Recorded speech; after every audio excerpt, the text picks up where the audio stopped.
Hello, everybody, and welcome to the first Left Wing podcast of 2026. I hope you all had a nice Christmas and a happy new year and are ready to dive in to another year of rugby with us. Will Slattery here with you, as always. Delighted to be joined by Luke Fitzgerald.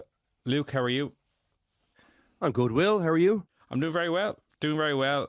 We were back last week. We went through some of the Interpro action. There was more to get into, which we will do so tonight, as well as look ahead to the Champions Cup, which returns this coming weekend. And to do so with us is Jonathan Bradley, a man who I felt bad about a couple of weeks ago when we were just getting to Ulster chat and I gave him 30 seconds and then booted him off the call. So now you're getting free range 9, Jonathan. Good times are back in Belfast and you were here with us. How are you? Not too bad, not too bad. All the better for recent rugby events. We were saying you actually started joining us on the show just as Ulster got terrible. So you actually have never got to come on and talk about the good times when Dan McFarlane was going well and getting to finals and semi-finals. That predates your involvement. So this is probably the most positive Ulster involvement you've had on the show. Yeah, my wife does think there's some sort of correlation. She was watching them the other day and was like, have they started to get good since you stopped being the correspondent following them every week? And there probably is something in that, to be fair.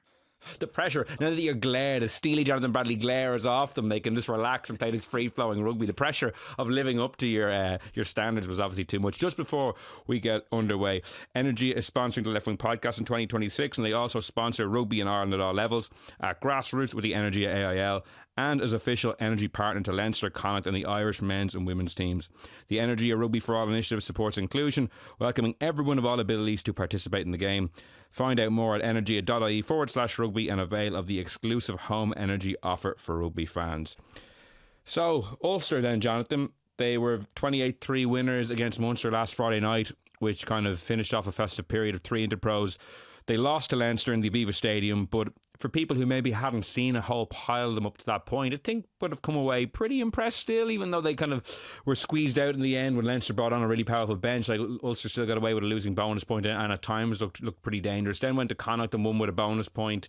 And then Munster just putting them to the sword by the end of the game and dominating it thoroughly from start to finish. Even though the conditions were really bad, they still played some good stuff. Maybe overplayed at times, but still played some good stuff.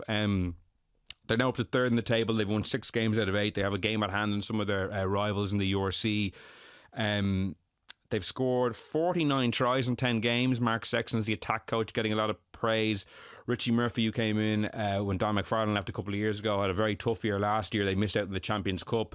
Top 8, I suppose, first and foremost this year was the goal. That looks to be already assured. Now it's just about how much they can go on to do for the rest of the year. What's the mood like in Belfast? I was saying to you off air, is the Dirty Onion and Thirsty Goat and all the pubs in the city centre, are they heaving with Ulster rugby people, happy in life again? It does seem to be. You have to add the caveat that obviously it was a Christmas fixture, a New Year's fixture as it was. So there were an awful lot of people back for Christmas, an awful lot of people back from university, which always helps boost the crowd. But the fact that it was a sellout, I think, is worth noting. You know, it had been a while since they had filled what is now the Affidea Stadium. A truly miserable night. I don't know how much of that transferred onto TV, but it was absolutely Baltic on Friday night with the snow coming down. Obviously, plastic pitch, you don't really see it impact the game as much as you would have done in previous years, but it did make for very slippy conditions for ball handling, and also very, very cold for anyone who was in attendance. But there was still a good atmosphere. I thought still a real buzz about the place, and I think the nature of what is improving the team, I think, is really helping the atmosphere around it, in the sense that, yes, they've brought in Augustus, though he's now injured. Yes, they've brought in Bell, who has come off the bench more than he started so far after a fairly heavy year with Australia. But what really seems to have lifted the squad and lifted the playing panel is that layer coming from below. So it's the Ward brothers, it's the likes of Charlie Irvine, who we've seen in recent weeks, the likes of Joe Hopes, who we've seen in recent weeks. These sort of homegrown players coming through the academy system and really, really adding to the squad at a URC level, I think, has really transformed the mood around the place from what was a fairly dark atmosphere, certainly from the outside perception of things. You know, Richie has now got to the point where in press conferences, whenever last year is mentioned, he will sort of roll the eyes, puff out the cheeks, and say, we're sort of sick of talking about last year now. They've tried to turn the page, but I think probably just with it being on the bigger stage of the Interpros, we know that they're not playing Champions Cup rugby. So as you referenced in the intro there, maybe people haven't seen that much of them. So feel like over Christmas, bigger fixtures, Irish derbies has sort of made a wider number of people sit up and take notice of how well they have been playing so far this year. Yeah, the game that kind of caught my eye initially was the Sharks one away, because even though the Sharks, we saw again, they lost again at the weekend to the Lions and are like languishing at the bottom of the table. But like when Ulster went to Durban, the Sharks put out the strongest team pretty much they can put out, and Ulster won with the bonus point. And crucially, they've gotten the South African leg of their season out of the way, which Munster say haven't, which we'll get to later. Like Ulster's next 6 games in the league are Scarlets, Cardiff, Ospreys, Edinburgh, Connacht, and Zebra. Now, some of those are away, obviously, but like all of those are winnable. So all of a sudden, Ulster's season could get even better. And the Challenge Cup, I assume, will probably be used to rotate a few people and keep guys fresh for that league assault. Luke, we've talked about Ulster a little bit, and I think we've both been impressed. I know you've kind of talked a lot about them needing to get some of their key guys fit, which is obviously always crucial. But as Jonathan said, there's been some other kind of younger players who've stepped up that have caught my eye as well. Like Zach Ward, obviously coming in from Sevens, has been really, really good this season. I'd be interested to know what you've actually made of him in particular. But other guys, like his brother played well the other night. Cormac Isashuku was back fit. He got man of the match against Connacht. He looked very good against Munster as well, I thought. Obviously Henderson back as well. He played well on Friday night too. What have you made? Like, what's your kind of latest thing about how you found Ulster playing, and Zach Ward in particular? Because obviously as a wing yourself, like you'll be able to give us an insight. Yeah, so look, I think, interestingly enough, right, I think it's nearly cemented my view on what's really important for Ulster, which is to get their kind of experienced guys back. I think that's what lifts or gives guys like your Zach Wards, like your Bryn Wards, these guys opportunities to play well, because they're playing next to Izachuka, they're playing next to Henderson, they're playing next to Bell, they're playing next to Doak, who's not being shifted around different positions. They've got a solid 10 in there now who's doing a pretty good job, I think. He looks like he's growing into the role. You have the likes of Hume back, McCluskey's back. Like, that's the key thing for us. For Stockdale's in there. And that to me is still the key thing. That's what makes Ulster. This was always been a good Ulster team. I think they've had some good coaches. I think they've got a really nice young Irish. I love this setup. I really think it's a really nice setup. I'm really glad that this is going well, because I have to say last year it didn't look so good. But if they can continue to get guys on the pitch, I think this is a good team. And I think they're looking like they're well coached. They look like they're playing with confidence. I think no Champions Cup is a good thing for them. I think it allows them to kind of settle in, bed down some kind of. I think it takes a little bit of pressure off the likes of a Sexton. He doesn't come up against a really hot kind of French team away from home where it can get ugly.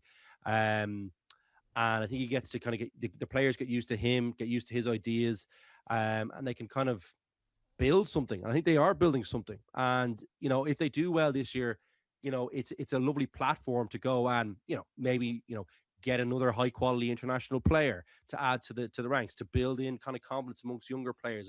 And then I think all these things, I think they give momentum to an organization. And if you see Zach Ward playing well, if you see Bryn Ward playing well, if you see all these guys, these homegrown talent kind of playing well, it encourages everyone in the academy. They can see a path to these things. So the whole organization gets lifted. It's like a rising tide, really, in my opinion. So I'm back to the same point. I think it's key to get your big players on the pitch for Ulster. I think it'll allow them to play some of these younger players and to give them confidence in a team that should be playing well. And I think it has a bit. They look to me like they've got a bit of an identity going forward, certainly, in my opinion. And look, what was also very pleasing from the weekend, and look, Munster were pretty shabby. It was a worrying enough performance by them, to be honest with you. But they were trialists. That's really important for Ulster too, So yes, it was great to see them, and they've been good in attack all year. And of course, you're going to have to get points on the board. But what I was really pleased about was they didn't concede any tries. And in fairness, they could have scored another one. I thought that Stockdale one was very, very close. I mean, I wasn't sure that was the right decision, to be honest with you. But look, even still, very, very pleasing that things are going well up there.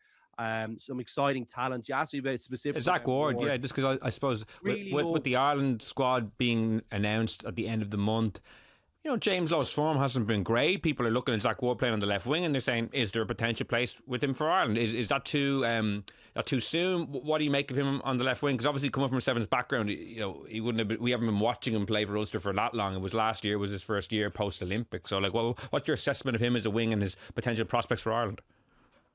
Do you know what I really loved? I just love that he doesn't die with the ball. Like, he's very, very aggressive with ball in hand. He looked pretty tidy. Outside of that, he kind of, was pretty accurate on around the ground, pretty accurate in contact, nice body positions, looks fast, he's big. Yeah, lots to like about him, Will. To be honest with you, I haven't been watching him closely enough to really make a very informed opinion, but the bit I saw on the weekend, under pressure, difficult conditions for a winger, really, really nice. And that's a real confidence builder for someone like him. So now the key thing is, can he stay in the team? Can he stay fit? And can he build a little bit of that momentum over the next couple of weeks? Because of course you could force your way in there. And he's, as you said, like Lowe has been struggling a little bit, particularly defensively. Looks, he's not himself yet. But we know his quality. His strength. He's difficult to take down. He's got that big fend. He's got lovely ball handling skills. He's got that big cannon of a left boot. So we know Lowe is still he's not gone by any means, but he has struggled the last couple of weeks, I think, particularly defensively. And that mightn't be all his fault, in fairness, Will.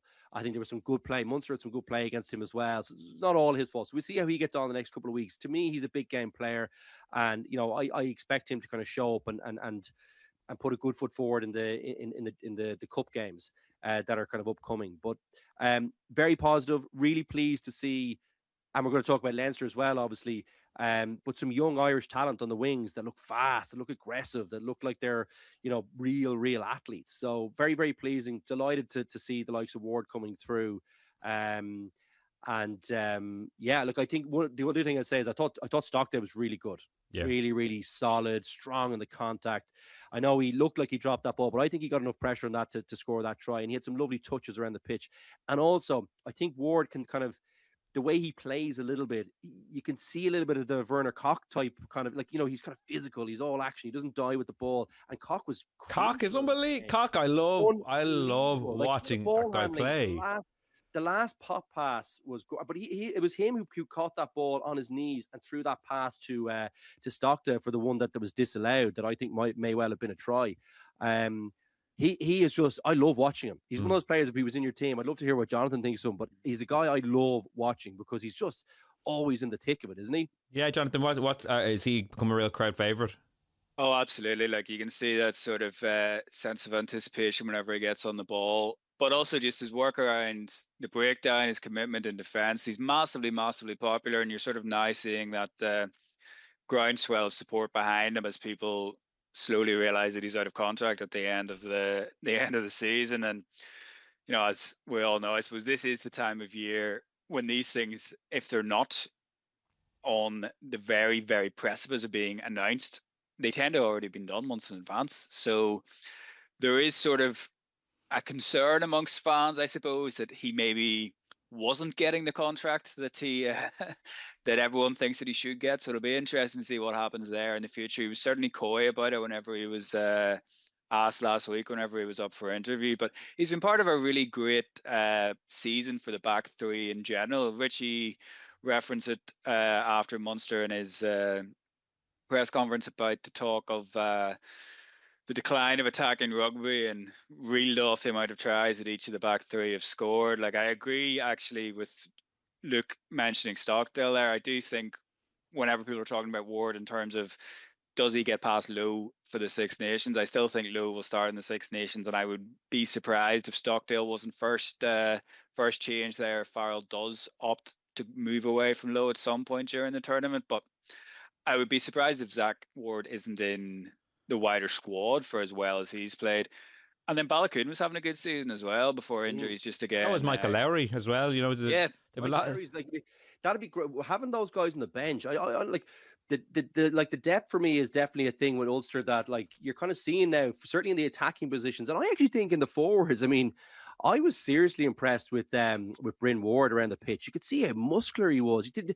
I thought he looked really physical and looked a little bit nasty as well. I think, Timoney's obviously a key guy for them as well. He's kind of the great thing about Timney is that he kind of provides that week to week for them. He seems to be a steady hand in terms of injuries, and I like that for him. Because Izuchuku, he's got that power and strength, and in fairness, Henderson's always been that way as well, kind of power athletes, and seem to kind of pick up injuries a bit more often. You hope Izuchuku's, particularly from an Irish perspective as well, because he looks like I really love watching Izuchuku play.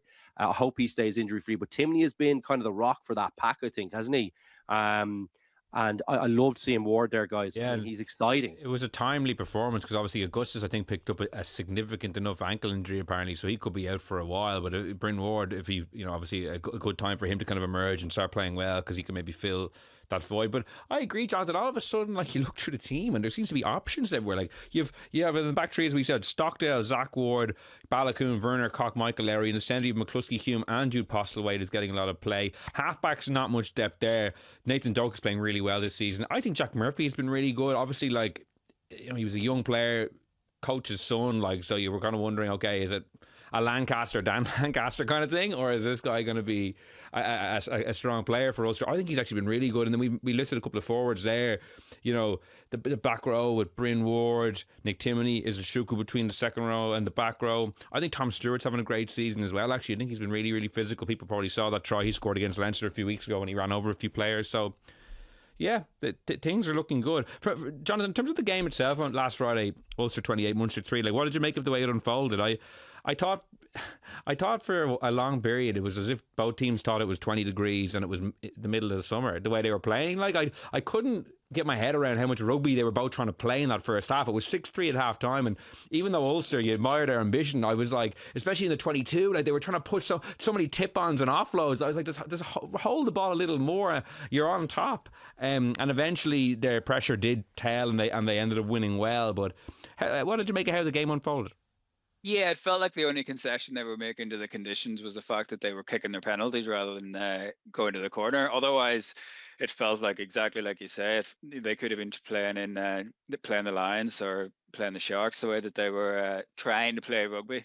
I thought that they did tighten up a little bit as the game went on. The way that they scored their tries, 2 from close range, 1 off counter attack. There was really fairly shocking play from Munster in the way that Ulster ended up getting the ball. But whenever I put it to Richie after the game that they had sort of changed as the game progressed, he wasn't really having it. He said that they still tried to play the way that they want to play throughout the game. He felt that, a sort of touch of the Ange Postecoglou's and this is how we play and we don't play any other way. So I don't know whether it's a positive or a negative that they are so wedded to this style that we've said that Mark Sexton has been getting an awful lot of praise for. Probably the Irish coach over the past 4 or 5 months that has seen his stock rise the most with how he's reinvigorated that attack.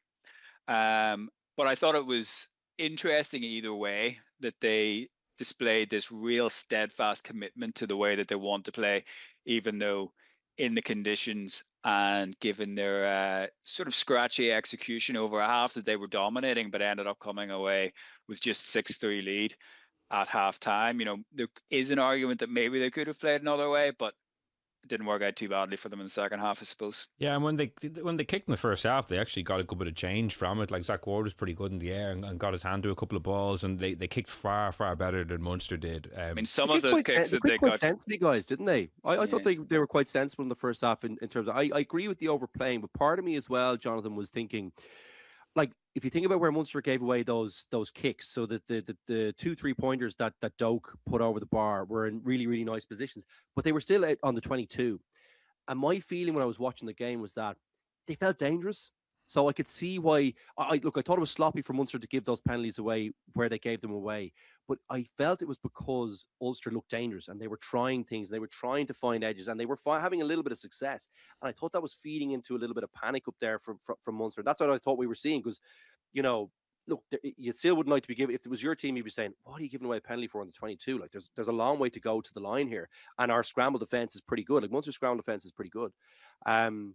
But the one thing I would say, which I think is in favor of this style of play and maybe taking on that extra bit of risk, is that you would think towards the end of the season, if you've betted this in, if you've built in that belief about this is how we play, it reminds me very much of that Connacht team that won the that not quite as steadfast, a little still more pragmatic than this, but that Connacht team that won the URC. Just because when the ground when the ball got drier and the conditions got better, they were used to playing expansive rugby all day. That was how they played, and I think this could play very well into what I think are Ulster's real strengths. If you look at that back line, I mean, the key thing for them was always going to be, could you have that grit at the set piece and enough grit allied with enough ball carriers to get you go forward to release what you have out the back? Because if you think about who's coming back into this team as well, or who's coming back onto your bench, there's serious threat there. So if you can unlock opportunities for them and you have a game plan that you're used to, that you believe in, when the ground gets good, this team is going to get more dangerous, not less dangerous, and they're going to be harder to stop, in my opinion. So I just thought it was interesting. I didn't want to interrupt you, Will, but I just thought I wanted to say that when I heard Jonathan kind of say that, because I think it's worth taking the risk. Is probably what I'm saying in one line. Yeah, no, and obviously I've spent a lot of time the last couple of weeks bemoaning the amount of kicking we're seeing. So it's just, I suppose it was just because it was of all the days to kick, it was like a sleeting, windy, wet day up in Belfast, and the first half in particular, I was kind of like, am I watching a different game to the guys that are playing in it? Especially Munster, because Munster kicked terribly, I thought, in the game. And also tried to play a lot of rugby themselves and knocked on loads of balls. And I was just questioning their tactics. Because, as you say, look, at least Ulster were looking threatening. Munster weren't really looking threatening, and they were still trying to play a lot of rugby, not getting much change. Yeah, I wish you left me something to say, because I pretty much agree with it. Both of those points are probably the key part. Look, the most frustrating part, I think, from a Munster perspective as well, was that, look, given the conditions, you can kind of understand some bad attacking play in those conditions. But what you really can't excuse is, I think, some of the missed tackles. I think Ulster they got themselves in some nice positions, and they definitely were threatening. But in those conditions, I would still expect them to have made more tackles at crucial points, even against Ulster's dangerous players. That would be what I'd be looking at this. And I thought they could have put more pressure on Ulster at different times. And that was the more disappointing part. Look, I think the kicking probably fed into that, because they never really released that much pressure. If you look at the territory in the match, I was just glancing at it there this afternoon. I think Ulster had serious territorial advantage. Was it 66% territory or something like that over the course of the game? So it meant that, Munster got in this phase of, when they did get the ball back, they were kind of literally giving it back to Ulster, and they were kind of going back into this cycle of kind of, absorbing pressure deep in their territory, maybe getting a turnover and giving the ball. But, so they were kind of in this constant cycle. They couldn't get out of it. And I thought their defense was kind of compounding some of those areas alongside with the pressure from the bad kicking. And then it just all kind of feeds through, if your attack isn't working, you just can't get a foothold into the game. So, look, it was a little bit of a worrying performance. I thought they showed some good stuff against Leinster, but still had a sloppiness to that kind of that hurt them last week. So it's been a bad couple of weeks for Munster. I think pretty poor over in Bath, and pretty poor in that week just before that second half performance against the Stormers as well. So they need to kind of stop the rot here pretty quick, Will. And it looks to me like Crowley is even more important than I thought he was to this team. I think that's a crucial miss for them, and they need to get him back on deck ASAP. Crowley and Casey, I thought at the weekend were badly missed, because they're obviously good players, but there's a huge gulf between Crowley and Casey and the backups. Sorry, Casey's turned into a snazzy player. And I think he looks like he's got real confidence about him. I agree with that. It's there was a lot of change to be made from a good kicking game on Friday. The weather was so bad, but the kicks were so long. Ulster were being able to field them at their leisure and just either run the ball back if they wanted to, or launch a kick, which was a lot more successful than Munster's. And Jonathan, I think Clayton McMillan made a massive strategic error in his team selections over the last couple of weeks. We know that internationals can only play certain numbers of games. Jack Crowley was picked to start away to the Ospreys a couple of weeks ago, and while Munster did get a bonus point victory, I really think he would have been better served keeping Jack Crowley for this game and going with JJ Hanrahan for that Ospreys game. I think Munster would have had sufficient quality and talent that day, if you look at their team sheet, to go to the Ospreys and still come away with the victory. We saw last year Munster rolled the dice and picked Jack Crowley in Ravenhill instead of playing him against Leinster, and they got away with the win. And this year, Clayton McMillan, for some reason, I thought, decided to play Crowley in a game that I think they would have won anyway, and then they were really lacking him on Friday night. He might say, look, we didn't know the weather was going to be as bad, or look, we got 5 points against the Ospreys. My decision was ultimately correct, but I don't know. I thought it was curious at the time. And then, like now, the way it's played out, I'm like, oh, I just don't think that was right, because I know they have to rest guys at certain times. Their mandate. I think the guys can only play like 6 out of 9 games post November. But I don't know why you're sitting down at the start of that block and saying, "Oh, we need Jack Crowley away to the Ospreys," a team who like are fairly mediocre by URC standards. And Munster won that game by, I think it was almost 20 points, and Ospreys scored a try to make it kind of closer. So I don't know. Maybe am I being too harsh? It certainly jumped out to me, and watching the game and how it unfolded, God, they could have done with Jack Crowley. No, I don't think you're being too harsh at all. I think you can even take it further back as well, where yes, it was the Stormers, and yes, it was a top of the table clash. Yes, it was at home, but he played the internationals against the Stormers as well 1 week after the autumn's finished. And that's always a tough ask for an international player to be coming back into that. Are you going to get full value from your international players playing 1 week after a full November slate where you're coming back into camp? You're getting used to the different environment again, and there's no point denying it. It's a come down coming into back down into ERC rugby. So are you going to get the full value out of those guys that week compared to playing a derby against Ulster?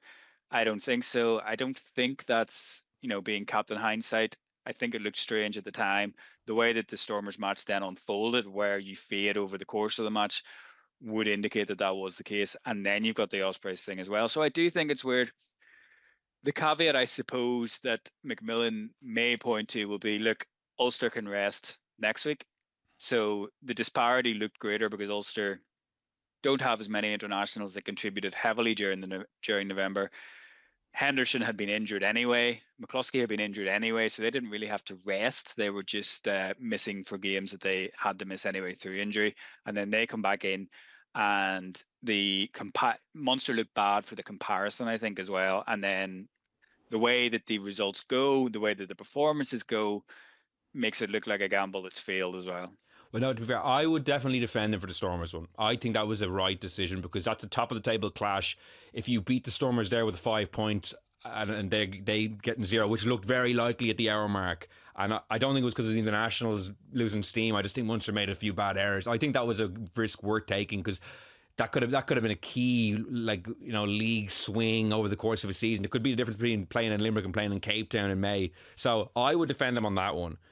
But I take your point as well. Like, I've seen some people raise that as well and question it. But I think he made the right decision for that one. Wrong result. I think he got the right result with the Ospreys, but made the wrong decision. So obviously, look, that's a coach has to make these decisions. But Luke, you mentioned, I suppose Munster needing to stop the rot, because they were so poor on Friday. It kind of made me go back and interrogate their season. We know they had this great win in Croke Park and a great performance. I thought one of the better Munster performances I've seen in a long time. So they've won 7 out of 11 fixtures. And if you look at their other 6 wins, though, the Scarlets, the Ospreys, Cardiff, Edinburgh, a Gloucester team who sent the dirt trackers, and Connacht at home. That's kind of their only quality win, really. They actually haven't played that many really good teams and beaten them besides that. We know they lost to Bath. We know they lost to the Stormers. We know they lost to Ulster as well. They lost to Leinster in the rematch. So that was kind of their season to date actually is really just that big Croke Park scalp. Outside of that, it's actually not been that impressive. And they have Toulon away this weekend. Then they have Cast at home. Then I think they have a kind of a winnable Dragons game. And then they have a Glasgow away game at the last weekend in January when the internationals will be gone again, which will be tricky for them. So the season maybe, I suppose, I don't know, maybe, I don't think we gave them too much credit necessarily, because we were watching it in real time and reacting to it. And the Leinster win still stands up as a great win and a great performance. But I don't know, their CB maybe when it doesn't stand up to the scrutiny, maybe it did before this period. Well, look, I think they were Leinster deserved to win that one, but it could have gone the other way too. In that one, and they showed some good stuff there. So that was a tight enough match. I think the Bath one was kind of worrying. It's an interesting one. I get Jonathan's point. I think it's a good point, but I probably more lean toward slightly when you were kind of going through your rationale. I probably more lean towards that, and I would add as well, guys coming back. Going on an away trip, maybe I'd have said I would definitely have leaned more towards Jonathan's way of thinking. But I think what tips it for me is probably just that home game. You'd hope the guys could get themselves up for that one, just because you've got the home comforts. You're traveling to to Thomond Park rather than getting on a plane, all that kind of stuff. It all helps. I think it was worth taking a gamble on that one. So I think and you're right. There was a big potential swing there with the top of the table.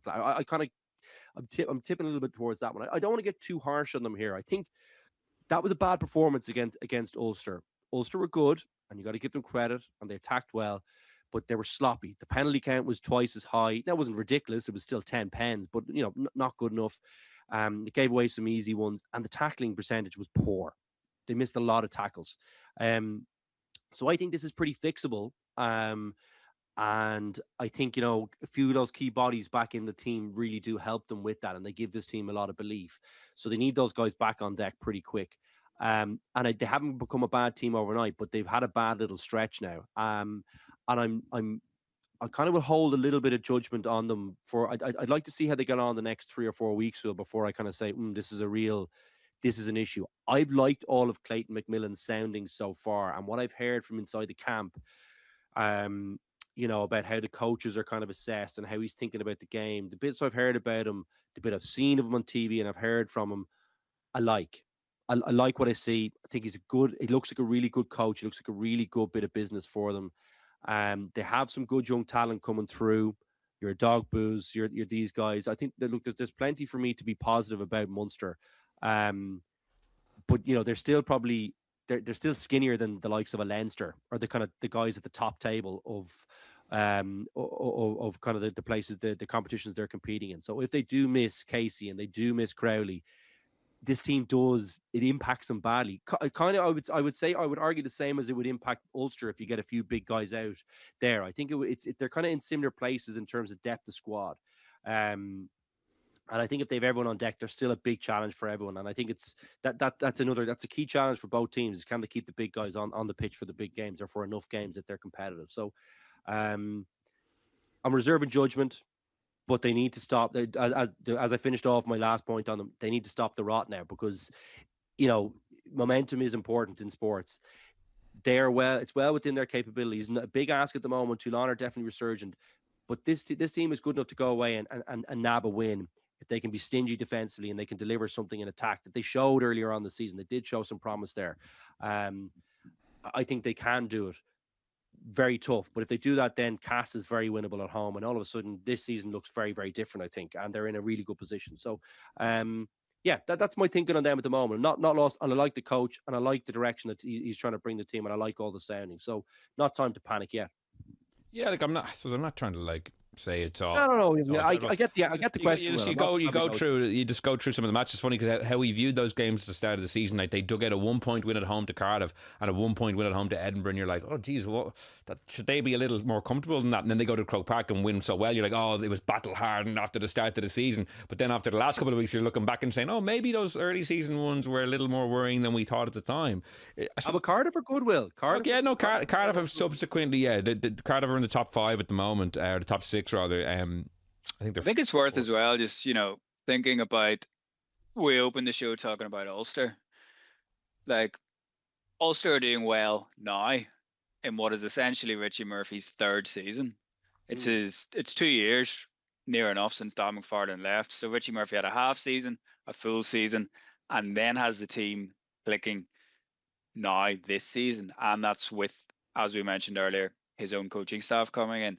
So we'll maybe talk about it as well when we come to Connacht. Like these things do take time. I don't think it's instantaneous that you get that impact from the coach. I thought McMillan was interesting afterwards. Like there was no element of trying to add any excuse, any context, any caveats around it. He said it wasn't good enough. The lack of the internationals, he said he agreed with. He didn't think that even without the internationals that there should be that drop off. And then whenever the conversation was tried to turn to Toulon, he's sort of shot it down on 2 occasions, saying, look, we're not talking about that because we need to process this. We need to talk about this now, because there's no point getting up for Toulon and talking about Toulon if you're not up for a game like this. So I think the way that he handled the aftermath of that game, now obviously these things can be performative. We don't know what he's doing in private. We don't know what he's doing with the team. But I thought there was definitely an impressive element to the way that he handled himself after the game anyway. And I think with all of these things, if you think you've got the right man, then it's worth giving them the time to put their own stamp on things. And I think increasingly that takes longer than we've maybe been accustomed to.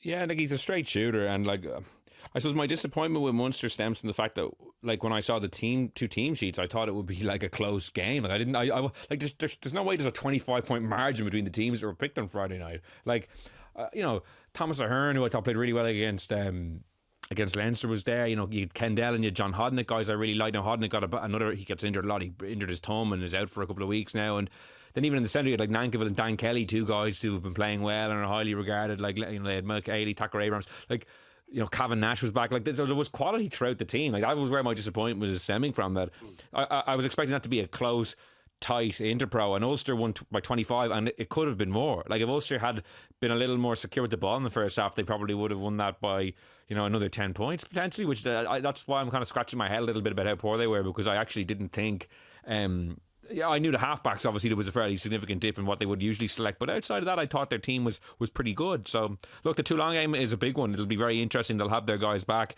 Toulon rested everyone for the La Rochelle game, as people might have seen the result. Like they lost 66-0 with a team featuring 10 academy players, so they've been very much targeting Sunday in the Stade Félix Mayol. So we'll have that to look forward to. We'll go to the Leinster Connacht game then, Luke. Leinster 52, Connacht 17. Strange first half. Funny, one of those games where I missed the first 8 minutes, turned on the TV just as they were showing a replay for Leinster's second try, and I was like, oh, it's going to be one of those days. And then the half kind of took on a completely different turn. Connacht got their tails up, scored 2 tries, kicked the penalty. All of a sudden they were going to go into break in the lead. Leinster, though, nabbed the try just before half-time, and the second half was just a complete collapse by Connacht. Like Leinster ran in some tries, some good tries, some very, very soft tries, though, as well, and that will be very disappointing.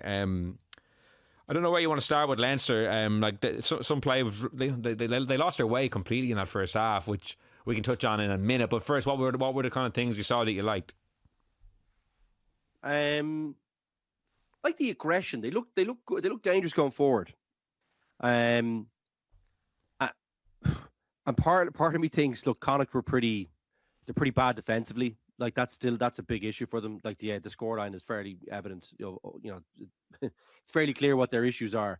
I think, or certainly their main issue, in my opinion. I think Leinster look good when they played at a lot of pace. I still think they could be a little bit calmer. I think there was a lot of times, like the first try, the one to the pass just did where O'Brien goes through and throws a lovely pass to Dan Sheehan. I think Leinster were quite lucky to get away with crossing there. It looked like there was a bit of crossing. I was crossing, I thought as well, yeah. And I thought that picture happened quite a lot for Leinster. If you think about the game, I was kind of watching the game and I was kind of thinking, okay, I was kind of processing it. I didn't do a usual just watch the game. I just watched it. I watched it kind of slowly, and I felt like it happened a lot with Leinster. There was guys overrunning, guys kind of in the way, guys. There was a little bit of that going on. But what I really did like was I thought the aggression was outstanding in the contact. They really ran hard at Connacht, and they really engaged them. And I think there's probably 2 parts to that. I don't think Connacht really were aggressive enough defensively at all, but Leinster really put it up to them, and I think they got lots of nice go forward. I thought Gibson Park was, he played at great pace at times, and when he's playing like that and you allow him, go forward. He's such an instinctual player. Like he's so dangerous, isn't he? I thought Prendergast was brilliant in attack. Some lovely ball handling skills, some nice kicking too. And Leinster left 1 or 2 out there still, even though it was a big scoreline. They did leave a few out there. In terms of the first half, yeah, look, they got a bit messy, and they have that in them, don't they? They have that ability to continually compound an initial error, and they gave away a ton of penalties leading up to those tries as well. I thought they were very lucky not to get pinged a bit more harshly by the referee at times. I thought they really rode their luck. I know, there was, there was 1 yellow card in there. The McCarthy yellow was like a textbook. They showed us in referee school and say, this is hands in the ruck. This is what a hands in the ruck looks like. It was so obvious. Like, and he was so good all the way through the game. Look, and I know people say, well, look, you're going to get a bit of that with just how he competes. But I don't know, even though he's probably one of my new favorite players, after I had a quick chat with him and his brother on a night out there over Christmas. Lovely lads. I hadn't met them before. Really, really nice chaps. So he's gone up my estimations even further if possible. But he is he needs to get better at that. He needs to rein that one, and you need to know, like, really top class players. Like, he's a Lion now. He needs to bring his game to the next level and cut out those sloppy ones, because you can see everywhere everything he touches around the pitch, whether it's a carry or a ruck or whatever, a tackle, he's impactful. But that's a sloppy one for the team. It's a good point. It's a good point, because if you look back to the France game last year, like when he pulled the French, it was a Ramos maybe back or Biabire in the first, and like that cost Ireland dearly in that game. And yeah. But he's too good, like, because obviously you want him on the edge. He's aggressive, he's niggly, but like that hands in the ruck and that pullback are just so obvious. You're never going to get away with them. Like, you know, the best players are able to get away with them. That's why, like, you know, they have kind of just know how to push it just so. Whereas McCarthy's definitely still learning that. And and look, I think it's an appreciation. I think you get this as you get a little bit older. I think you need to figure out which ones are worth really competing for, and which ones are good pictures to be competing for. That, look, you might be on the edge, but the referee's going to, you know, he'll give a pen rather than a yellow. Because you don't want to take that ferocity out of how he competes, right? But he needs to figure out those ones where if he can delay it half a second and pull out, you know, like McCall was the master of this. Pocock, all the best players in the world are masters at this, where they compete, they're right in the edge. If they go a little bit further, it's a definite pen, and it's quite a cynical one, but you pull it back. I actually think Doris, that's what I was thinking about when you were saying that. Good at it. Yeah. Even though I think I'd ping him if I was a referee, I'd be thinking, I'm watching this guy this week, because I think he annoys me. If I was an attacking player for another team, I'd be thinking, Doris he's wrecking my head all day, because he's definitely, you know, he knows when to, you can see him. He's almost looking at the ref when he's doing it. And he's going, oh, you know, sorry about that. Like, Quinny was a master at it.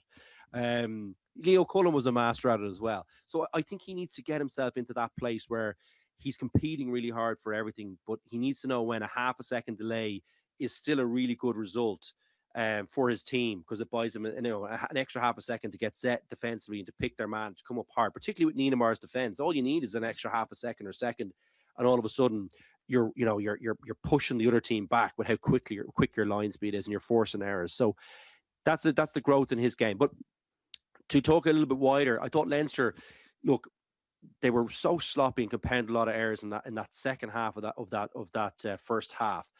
And that is a big problem for them. They need to figure out a way to stop that, because there will be teams that will punish them more fiercely. Connacht punished them pretty badly, in fairness, but there'll be teams that will punish them a bit more. Like they'll have more weapons than Connacht, and they'll punish you worse than that at bigger stages of the year. And you will not be able to get back in the game like they got back in the game against Connacht. They just won't allow you those opportunities. They'll be stingier defensively. You won't get that go forward in the tight exchange, no matter how hard you run. And yeah, I also thought there was another thing. Just, I'm being hypercritical here, but I still think they're a little bit sloppy at the ruck. I'd like them to be more body first, ball second. I know that's quite.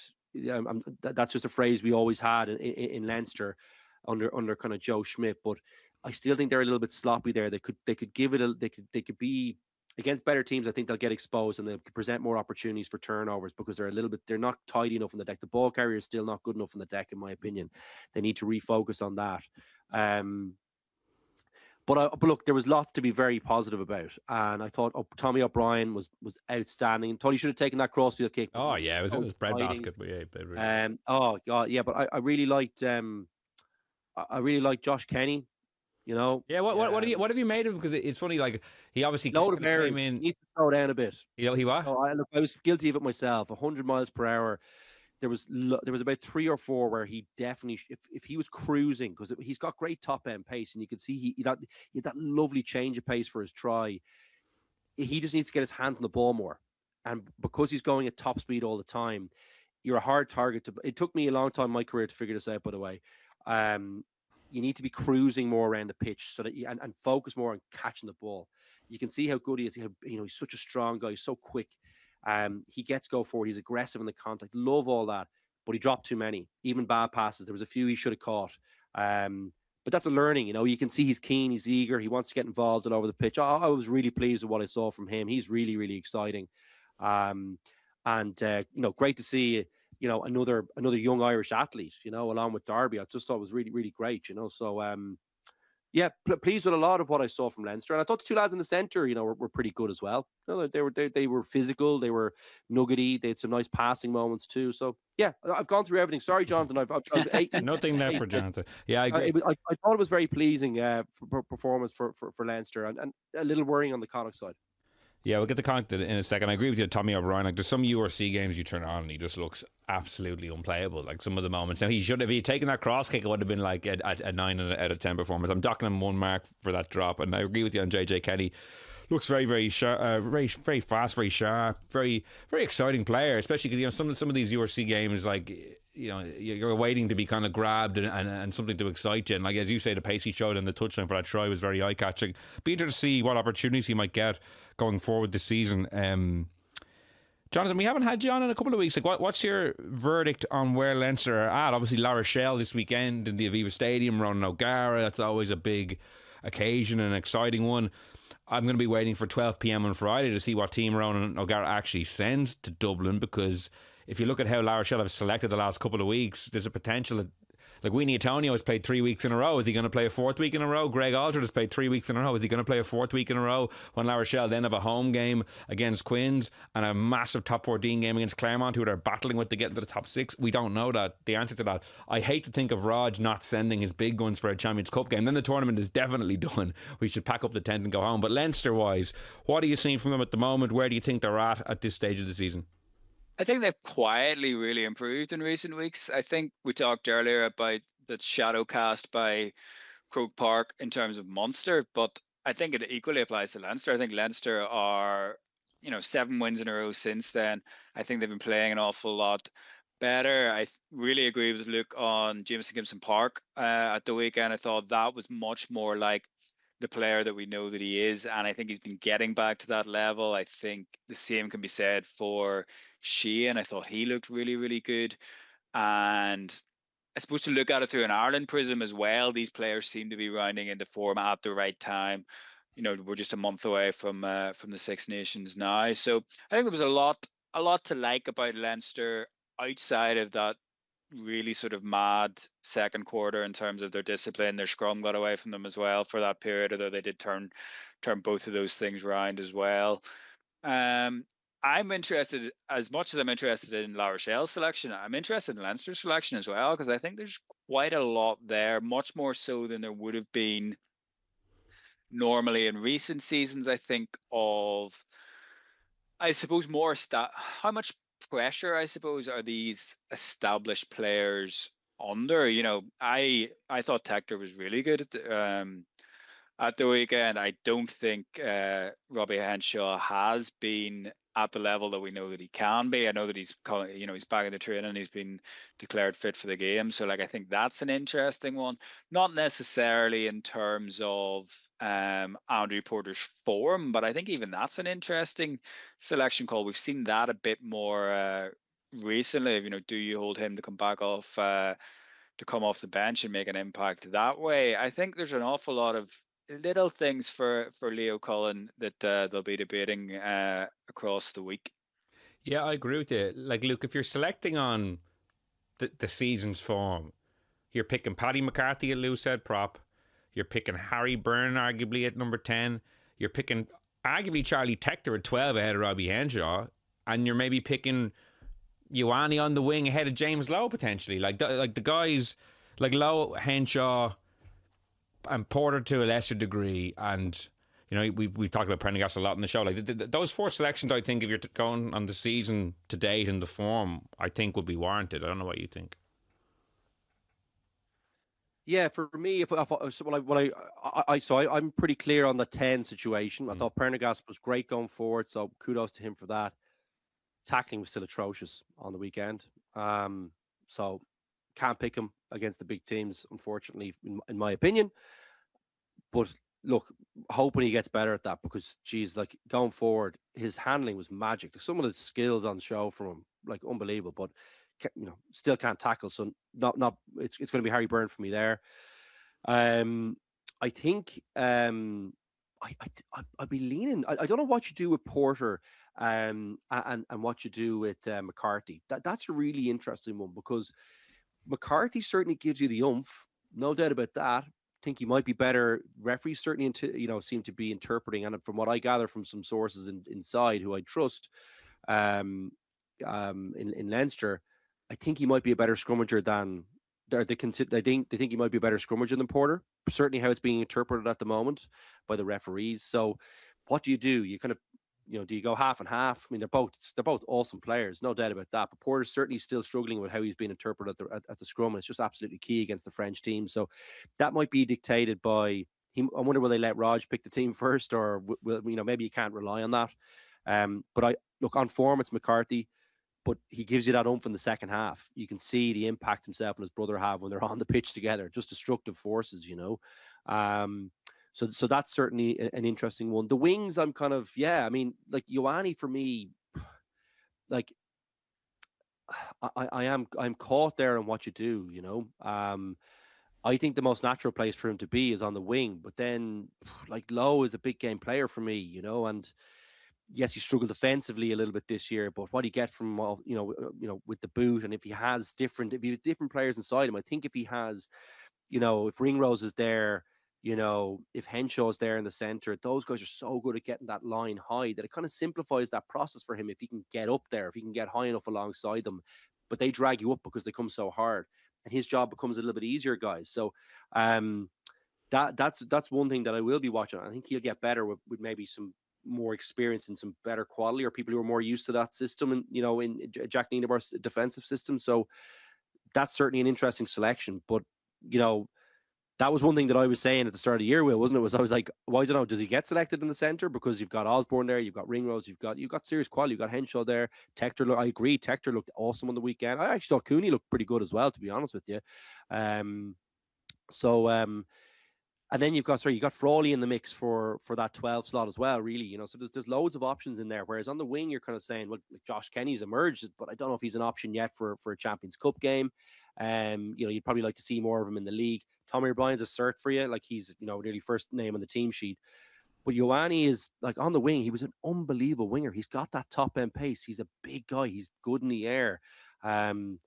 He's a special player. And the wing might free him up a little bit more if he's brought it. Like, I was never convinced his best position was in the centre. I thought that was because of a need New Zealand had rather than what his best qualities are. So watching that one really closely, and I'm unsure as to what I would do there, because I do love Lowe. I'm a big fan. I love what he gives you in attack. I love the offloading, love the physicality, love the footwork, love the handoff, love lots of things about Lowe. But it's whether you can get comfortable with his performances and whether you think he's going to get better. Because I do think as he plays more rugby, he gets better.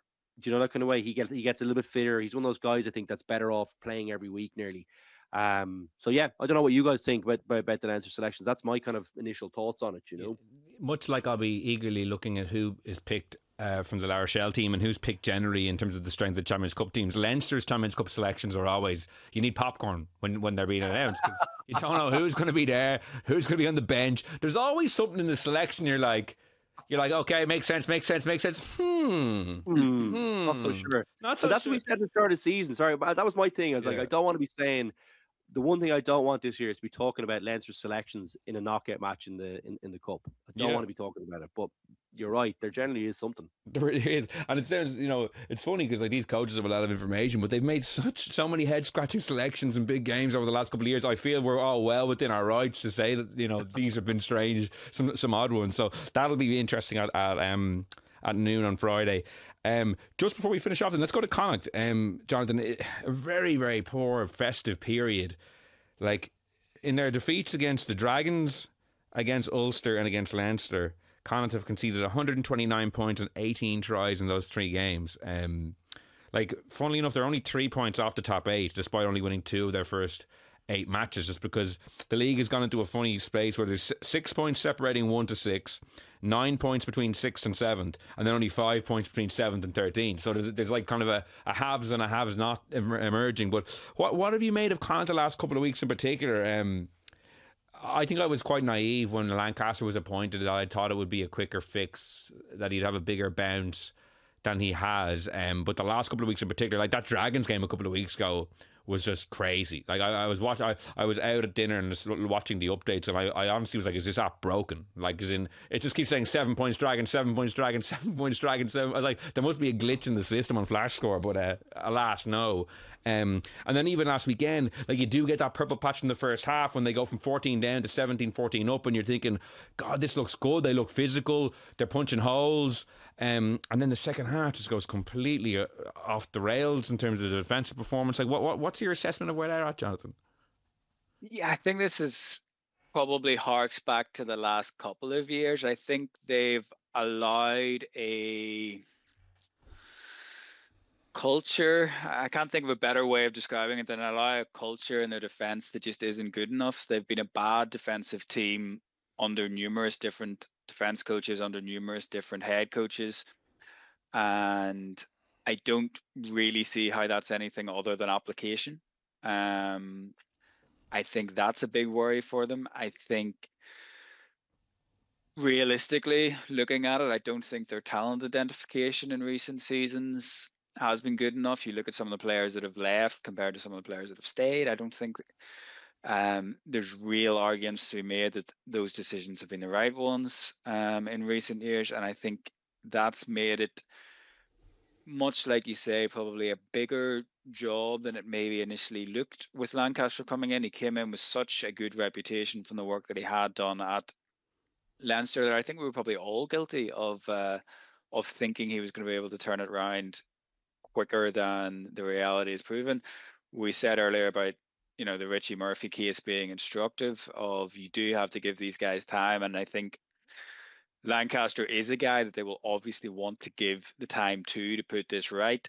In the immediate term, like, they really need to correct their habit of before and after half time. Like, whether it be in a blowout game like the Dragons, or whether it be in a tighter game like the one against Ulster, or one that they've got back into like Leinster, those minutes before and after half time, they're getting killed in those, and it's changing the impact of the game. Like, the Leinster one, Leinster's tried for half time was huge, and then they just get blown away at the start of the second half.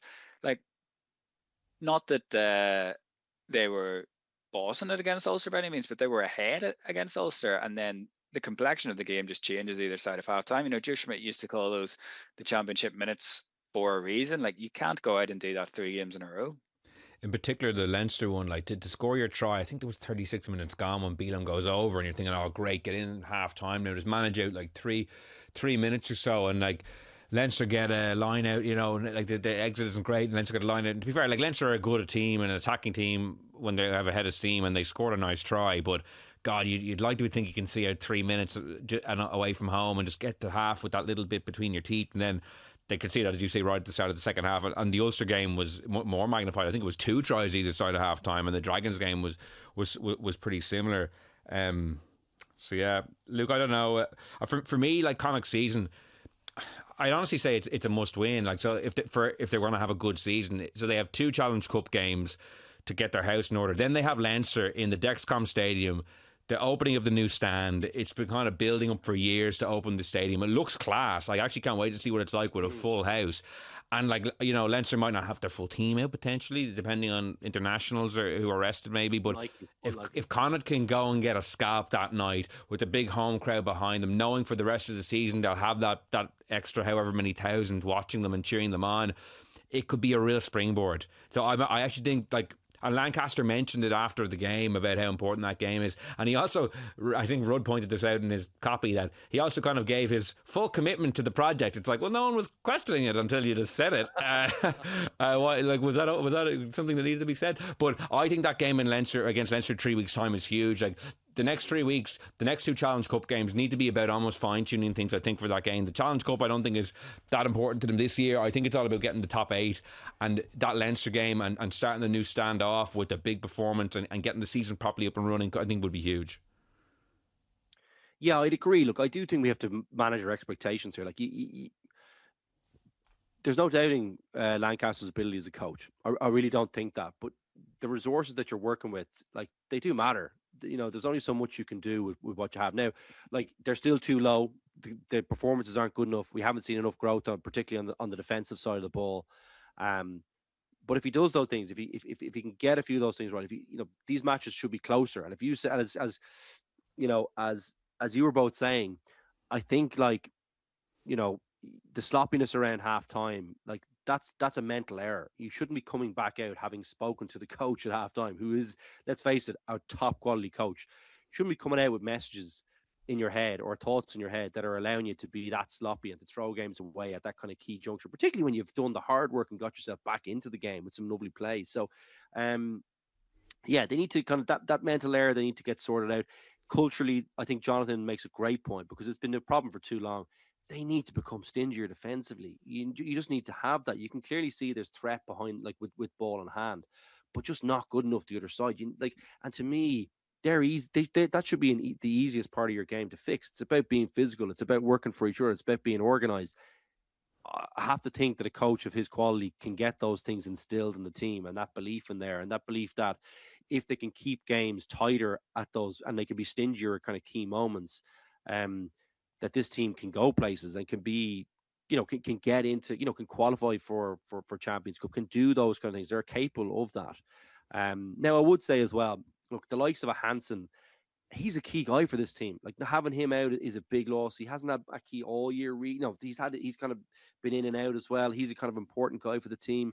So they've been hit by one or two things, guys. It's not like, they've got a real depth they can afford to be losing. Like, you hear me banging on for since the start of the season about Munster and Ulster having depth issues. Like, Connacht have the most depth issues, and someone like Hansen, he really lifts everyone in that team. He's a great, you saw how poor the kicking was at times as well on the weekend for them. He's a kind of key guy for that. That's a great, that's a skill he's top quality at. He ball plays a lot for them. He's involved all over the pitch for them. He's a big loss. He's a top quality. He's a lion. That guy's a really quality player, and they can't afford to be losing too many of those guys, because it really lifts them. So look, I do, and I think he still has a few things he needs to own up to himself in terms of his impact. He should be able to impact them more on the defensive side of the ball. It's not just about the attack. They've been pretty decent on that side of the ball for quite a while, but defensively, that needs to change. It absolutely needs to change. Yeah, like on Bundy Aki, he actually has played a little bit, and he hasn't been good. I know he has, but he hasn't been good for them. No, he had a poor start. I would say it's a conversation for another day, but I think Stuart McCluskey's head and shoulders in the form book ahead of Robbie Henshaw, Bundy Aki. I think he would be nailed on to start in Paris if the game was this week. I don't think Bundy or Robbie Henshaw have been playing well at club level this season at all, really. Agreed. It's funny just Connacht, you mentioned the stinginess, because I was thinking back, you mentioned earlier Connacht winning the URC, and like they beat Leinster in the final. I think they only conceded one try in that game. They beat Glasgow in the semi-final, only conceded one try in that game. I don't look back on them as a defensively stout team necessarily. I think it was more because they had so much of the ball. Like they were kind of playing so much rugby that they didn't actually give the opposition that much time to attack, because they didn't concede a huge amount of tries in some big games that year. But when I look back on them, I don't think of them as this real, like Saracens in their heyday, like not conceding. But maybe it's because they had so much possession. They had loads of possession. They actually used to be playing from they'd be inside their own 22, going back and across the pitch, particularly at home when the wind was against them. They were unbelievable at hanging onto the ball. They were brilliant at ruck time, brilliant ball handling all the way through the team. I would have classed them more as an attacking team. They ripped us up that day. They absolutely ripped Leinster up in that final, and they ripped us up down there as well. And then they hung on to the ball brilliantly well as well. But they were pretty stingy defensively too. Let's face it. Like, Robbie was in his pomp there, and he was alongside Aki. Like, they were pretty good. Like, a good centre partnership is always a good basis for a good for a good defense, I think, because they're doing a lot of the organising. They're often at the end of the line. They position people. They spread the defense very well. I think good wingers help with that too. It's why I kind of mentioned Hansen. But I just don't think, not to be too harsh on Hawkshaw, but that was a bad error for that first try, or for the second try, the chip over the top. Yeah, that was in his hands. But he actually didn't get he didn't track the ball well at all. Which, for a player, like, you think of all the things, he should be good at that. He's a great ball player. He's a nice attacking, but he should have caught that one, even though it was not unbelievably easy. But he should have caught that and marked it. And then I thought defensively throughout the game, he missed a load of tackles as well. So if your centers are missing tackles, you've got some serious problems defensively. And he was poor all day defensively. He's not a big guy either, but you need to be more accurate there. He missed some stinkers, to be honest with you. And some of the other guys did too. He wasn't alone, but your defense, I think a lot of your defensive foundations are built on that that front three, that 10, 12, 13. If they're solid there, it's really a nice basis for everyone else to go on, and they create your kind of defensive shape in your organization a lot of the time, and they'll be communicating to your forwards. Kind of one of the intangibles about it. Like, you can see the tangible part, making tackles, getting off the line, etc. But the intangibles is the communication. That's very hard for us to assess. But I could tell you from playing at the top level, it's absolutely crucial that you give guys who are pushing and shoving good information. It really, really helps the team get organized and spread. So they don't look like they're doing that very well for them. And that's a big problem for them. It's a big problem with fixing it too. So they need to find some personnel in there who are physical to sit next to Aki. Well, that is all we have time for in this week's episode of the Left Wing Podcast, sponsored by Energia. We have Leinster versus La Rochelle in the Champions Cup on Saturday, Munster versus Toulon on Sunday. Actually, it's part of a triple header of really good Champions Cup games. We have Northampton versus Bordeaux afterwards in Bordeaux. Hopefully we get two strong teams there. That's the final rematch from last year. And then Saracens Toulouse as well. So 3 games on Sunday, which are real belters. When are Ulster going to Amsterdam, Jonathan? Actually, are you off on that junket, that Challenge Cup junket? I'm not. I don't think I could have. I don't think I could have swung that one this particular weekend for the Challenge Cup. Yeah, is that this weekend? That's this weekend against the Cheetahs, yeah. Yeah, that'll be... that. Ulster fans deserve it. If they're not going to be in the Champions Cup, as I said a few weeks ago, a weekend in Amsterdam is what Ulster fans... They need to blow off some steam after the last couple of weeks. It's, it's been intense, lots of rugby. Not bad time to go and have a bit of a relax in Amsterdam. Hopefully everyone has a good time there. Get a few brownies into you. Look, I wouldn't know anything about that, Luke. I wouldn't know anything about that. But I'm sure the Ulster fans... Rugby doesn't go well, at least they'll be chilled out. Exactly. Well, it was just whenever you were reeling off all those great games on Sunday, I was like, you've forgotten the big one again. Is it on TV? It's not, no. Oh, yeah. It is the definition of off-Broadway. Off-Broadway, Not even on TV. Yeah, off-Broadway. And I think in a rugby stadium in Amsterdam, I'm sure it'll be an interesting experience for those who go. Big thanks Video commentary is available, I should say. That's one for the diehards. That's one for the purists. You can have that on in your ears while you watch Bordeaux versus Northampton if you're really up for it. Big thanks to Jonathan for joining us. Glad that he got in to talk some positive Ulster rugby for once. And Luke, thanks for joining me. As always, we'll be back next week to discuss all the Champions and Challenge Cup action. So until then, thanks so much for listening, and goodbye.